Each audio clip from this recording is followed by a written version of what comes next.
कक्षा 9 प्रस्तुत कविता हमारी पाठ्य पुस्तक हिंदी भाग 1 इस पर से ली गई है। तो बच्चों, आज हम खुशबू रचते हैं हाथ नामक कविता पढ़ेंगे, जिसके लेखक हैं अरुण कमल जी। आइए पहले इनके जीवन परिचय के बारे में जान लेते हैं। अरुण कमल जी का जन्म 15 फरवरी 1954 में बिहार के रोहतास जिले के नासरीगंज में हुआ। प्रस्तुत कविता में कवि ने समाज के गरीबों, मजदूरों एवं कारीगरों की दुर्दशा का चित्रण किया है। ये मजदूर खुद गंदी बस्तियों में रहते हैं और दूसरों के लिए सुगंधित अगरबत्तियां बनाते हैं। कवि ने सामाजिक विषमताओं को बेनकाब किया है, गरीबों के जीवन पर प्रकाश डाला है। जो वर्ग दूसरों को प्रसन्न और तरोताजा रखने के लिए अगरबत्तियां बनाते हैं, अपनी मेहनत और लगन से दूसरों को खुशियां बांटते हैं। खुशबू रचने वाले हाथ दूर दराज के सबसे गंदे और बदबूदार इलाकों में अपना जीवन बिता रहे हैं। खुशबू रचते हैं हाथ कविता में कवि ने खुशबू का नहीं बल्कि उसके पीछे छिपे बदबूदार सच को उजागर किया है। कवि ने समाज को कविता के माध्यम से इस माहौल को दिखाया है। अब बच्चों, चलिए कविता की ओर बढ़ते हैं। कविता है खुशबू रचते हैं हाथ। प्रस्तुत कविता उन सुगंधित वस्तुओं को बनाने वाले मजदूरों के बारे में है, जो लोग दूसरों के घरों में खुशबू बिखेरते हैं, अर्थात दूसरों के घरों को महकाते हैं। इनके खुद के घर कहाँ होते हैं और कैसे होते हैं, ये हम कविता को पढ़ने से जानेंगे। चलिए कविता की ओर बढ़ते हैं, कविता पढ़ते हैं। कई गलियों के बीच, कई नालों के पार, कूड़े करकट के ढेरों के बाद, बदबू से फटते जाते इस टोले के अंदर, खुशबू रचते हैं हाथ, खुशबू रचते हैं हाथ। इनके घर कहाँ होते हैं बच्चों? कई गलियों के बीच, कई नालों के पार। नाले का अर्थ होता है गंदे पानी के बहाव के लिए बनाया गया रास्ता। कूड़े करकट का अर्थ है रद्दी और कचरा।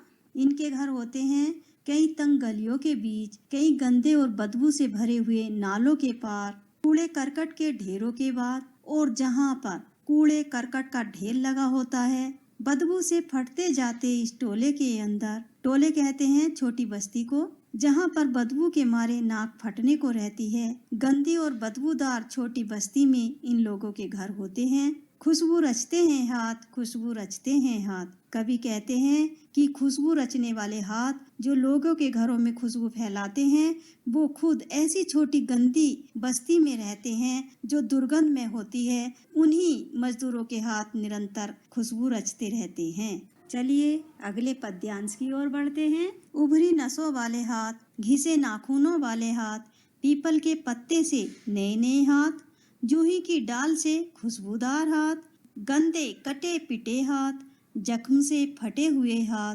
खुशबू रचते हैं हाथ, खुशबू रचते हैं हाथ। इस पद में कवि ने कई तरह के हाथों की चर्चा की है। कवि मजदूरों की शारीरिक स्थिति का चित्रण करते हुए कहते हैं कि उभरी नसों वाले हाथ, घिसे नाखूनों वाले हाथ। मजदूरों में कुछ बूढ़े लोग भी हैं जिनके हाथों की नसें कमजोरी के कारण स्पष्ट दिखाई देने लगी हैं, और कुछ ऐसे लोग भी हैं जिनके नाखून तक काम करते करते घिस गए हैं। पीपल के पत्ते से नए नए हाथ, जूही की डाल से खुशबूदार हाथ। जूही एक फूल को कहते हैं, एक फूल होता है। अर्थ है इसमें कुछ नन्हे बच्चे भी हैं जिनके हाथ पीपल के नए नए पत्तों की तरह कोमल और नाजुक हैं। जूही की डाल से खुशबूदार हाथ, इनमें फिर वे नवयुवतियां जिनके हाथ जूही के एक फूल के समान कोमल और खुशबूदार हैं। गंदे कटे पिटे हाथ, जख्म से फटे हुए हाथ। जख्म कहते हैं घाव को। अर्थ है काम करते करते उनके हाथ गंदे और कट गए हैं, और लगातार काम करने से उनके हाथों में घाव हो गए हैं तथा फट गए हैं। घाव से फटे हुए होने पर भी तथा दर्द के बावजूद भी वे अपने काम को लगातार करते रहते हैं। वे लोग लगातार काम को क्यों करते हैं बच्चों? क्योंकि उनकी आर्थिक स्थिति बहुत ही कमजोर होती है। खुशबू रचते हैं हाथ, खुशबू रचते हैं हाथ। कवि कहते हैं खुशबू रचने वाले जो हाथ हैं, जीवन की इन परिस्थितियों के बाद भी उनके हाथ खुशबूदार वस्तुओं की रचना करते हैं, दुनिया को सुगंध बांटने का कार्य करते रहते हैं। चलिए अगले पद्यांश की ओर बढ़ते हैं। यहीं इस गली में बनती हैं मुल्क की मशहूर अगरबत्तियाँ, इन्हीं गंदे मोहल्लों के गंदे लोग बनाते हैं केवड़ा, गुलाब, खस और रात रानी अगरबत्तियाँ। दुनिया की सारी गंदगी के बीच दुनिया की सारी खुशबू रचते रहते हैं हाथ, खुशबू रचते हैं हाथ, खुशबू रचते हैं हाथ। यही इस गली में बनती हैं मुल्क की मशहूर अगरबत्तियाँ। मुल्क कहते हैं देश को, मशहूर प्रसिद्ध। कभी कहते हैं कि यहीं इसी गली में देश की मशहूर प्रसिद्ध अगरबत्तियाँ बनती हैं। इन्हीं गंदे मोहल्लों के गंदे लोग बनाते हैं केवड़ा, गुलाब, खस और रात रानी अगरबत्तियाँ। प्रसिद्ध अगरबत्तियाँ, खुशबूदार अगरबत्तियाँ इन्हीं गंदे मोहल्लों के गंदे लोग से मतलब है गरीब लोग। इन्हीं गरीब लोगों द्वारा बनाई जाती हैं केवड़ा, गुलाब, खस और रात रानी जैसी अलग अलग सुगंधों से परिपूर्ण अगरबत्तियाँ। दुनिया की सारी गंदगी के बीच दुनिया की सारी खुशबू रचते रहते हैं हाथ। दुनिया की सारी सुगंधों से भरी हुई अगरबत्तियों का निर्माण इन्हीं सारी गंदी बस्तियों में होता है, अर्थात सारी सुगंधों से परिपूर्ण अगरबत्तियों का निर्माण इन्हीं सारी गंदी बस्तियों में ही होता है। खुशबू रचते हैं हाथ, खुशबू रचते हैं हाथ। कवि कहता है कि खुशबू रचने वाले हाथ स्वयं गंदगी में रहकर भी ये खुशबूदार अगरबत्तियाँ बनाते रहते हैं और पूरी दुनिया में सुगंध फैलाते रहते हैं। तो बच्चों चलिए अब कुछ महत्वपूर्ण प्रश्न उत्तर कर लेते हैं। प्रश्न है, खुशबू रचने वाले हाथ कैसी परिस्थितियों में तथा कहाँ रहते हैं?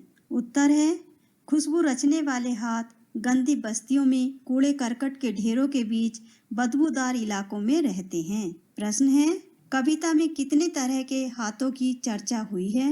उत्तर है, खुशबू रचते हैं हाथ, उभरी नसों वाले हाथ, घिसे नाखून वाले हाथ, पीपल के पत्ते से नए नए हाथ, जूही की डाल से खुशबूदार हाथ, गंदे व कटे पिटे हाथ, जख्म से भरे हुए हाथ आदि की चर्चा हुई है। प्रश्न है, कवि ने यह क्यों कहा है कि खुशबू रचते हैं हाथ? उत्तर है, कवि ने खुशबू रचते हैं हाथ इसलिए कहा है क्योंकि सुगंधित अगरबत्तियाँ बनाने वाले लोग मजदूर स्वयं गंदे और बदबूदार इलाकों में रहते हैं और इन्हीं मजदूरों के हाथ खुशबू रचते रहते हैं। प्रश्न है, जहाँ अगरबत्तियाँ बनाई जाती हैं वहाँ का माहौल कैसा होता है? उत्तर है, जहाँ अगरबत्तियाँ बनती हैं वहाँ का माहौल अत्यंत गंदा और बदबूदार होता है। प्रश्न, इस कविता को लिखने का मुख्य उद्देश्य क्या है?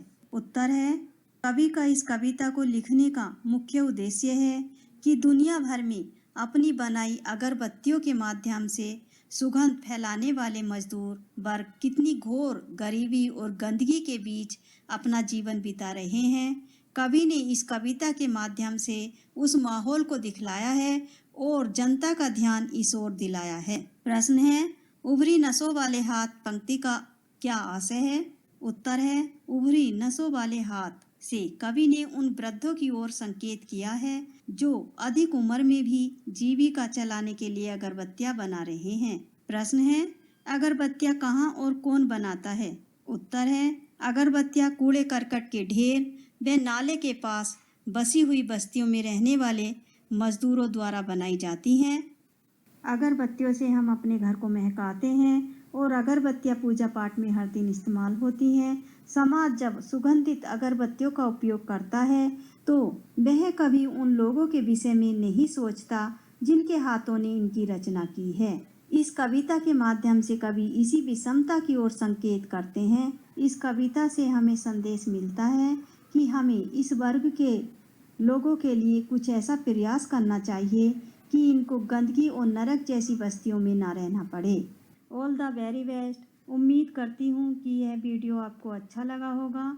अगर आपको ये वीडियो अच्छा लगा हो तो लाइक, सब्सक्राइब और शेयर कीजिए। Thank you. बाय।